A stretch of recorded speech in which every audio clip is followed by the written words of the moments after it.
Hi, Marco here from Swissley with a new story. So today we're standing in this property that has been renovated, and once the client moved in, there was serious issues that we had to come. We have snagged the property, we have renovated the renovation from another company.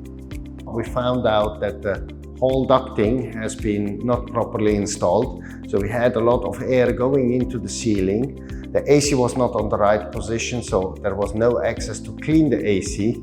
Then the piping that actually connects the indoor and the outdoor unit was not correct size. So today I'm here with Donna from my team. We have the scope of work, we have the snag list that we have done, and we will check that all the points on the snag list has been executed to our standards.